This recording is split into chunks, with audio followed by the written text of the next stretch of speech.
Nice stuff of them. The tamarins are the final addition to the intensive survey around base camp. This phase of the expedition is now over. I've seen new fish. I've seen a jaguar. I've seen giant otters. I've seen bird-eating spiders. Every fourth or fifth insect I see may turn out to be a new species. The scientists' work is far from over. Everything they've collected needs to be catalogued, and if it's an animal new to science, it must be named. Gordon and George are now setting off on a major new mission, a grueling 2-week river journey into an isolated part of the jungle.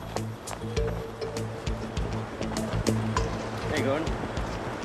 Are you sure we have enough stuff? The Riwa that we're going to, it is truly the middle of nowhere. It's probably as remote as you can get anywhere on the planet, really. Bye, Justin. Good luck, mate. Have fun. Yeah, we'll get time. Yeah. Good luck.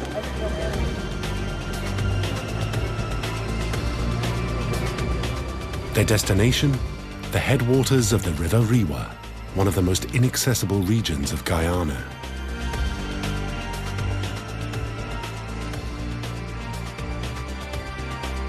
The few fishermen that have visited reported wild animals showing little fear of man.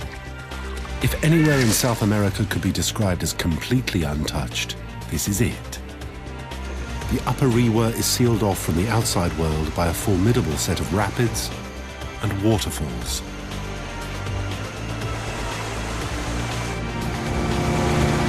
With 2 weeks' supplies packed on board, they're traveling light and living rough.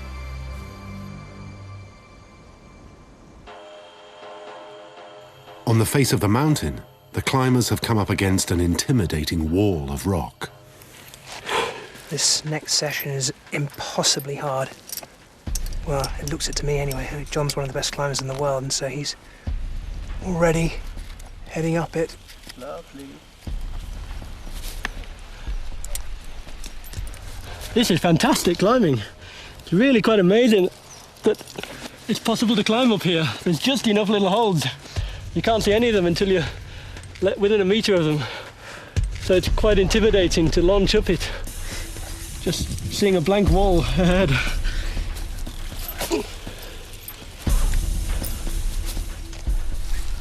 Listen, John, can you talk me through this next pitch, please? There's about 15 or 20 meters of vertical wall climbing. First half of it is really quite hard.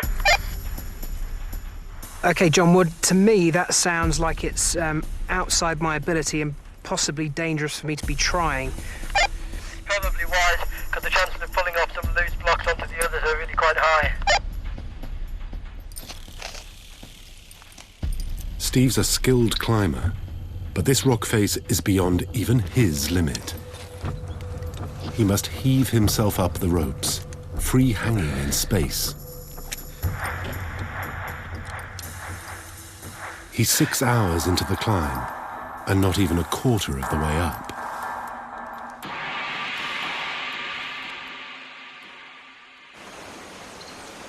George and Gordon have reached the rapids that guard the headwaters of the River Riwa.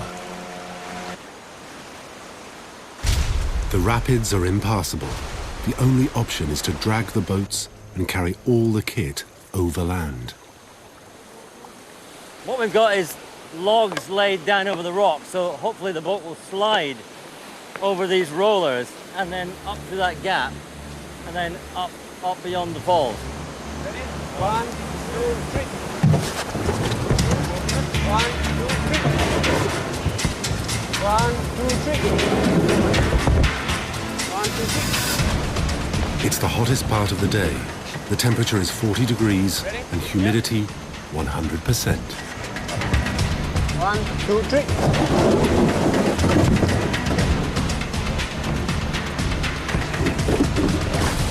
Right, it's 1 down, 2 to go. What?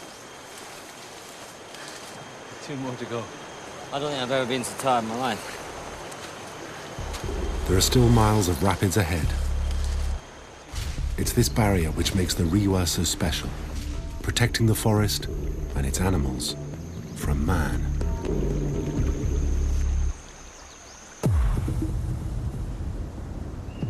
Clinging to a cliff face, Steve's running out of light, and the weather is on the turn. It's coming in at an absolute rate of knots. We've got black sky and a curtain of rain approaching us, and we've got to get our sleeping arrangement up very quickly, otherwise we're going to get drenched. They'll have to sleep on this vertical rock face, strapped to it in glorified camp beds. Above them, 200 meters of loose rock. Beneath them, 115 meters of nothing.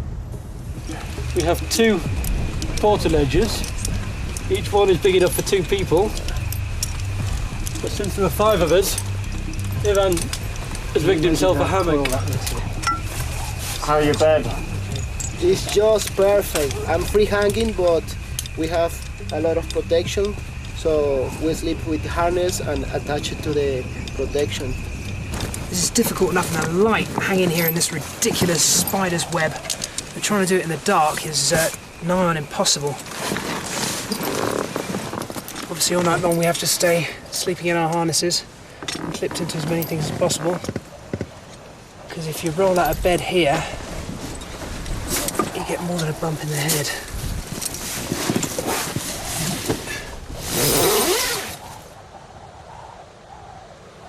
For the first time, I guess I'm starting to think whether I really am capable of this, whether it really is something I should be trying to do. It's no wonder no one's ever climbed this mountain before. I mean, it's overhanging or vertical, nasty loose rock, vegetation. I mean, this is very, very far from a nice day's climbing in the Lake District. Something very serious could happen up there. Not so sure I'm going to sleep so well tonight. In the third and final phase of this expedition, Justine is on the search for giant anteaters. He's coming straight towards me. Gordon and George struggle on up the river and are rewarded with a wealth of rare sights.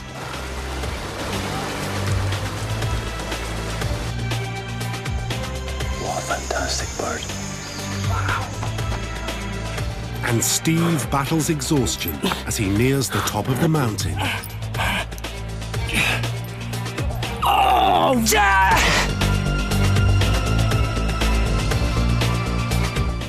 Next here on BBC One, how you've helped the police. It's Crime Watch Solved. Drama on BBC Two in the House of Saddam. And on BBC 4, remarkable memories of the 30s in colour.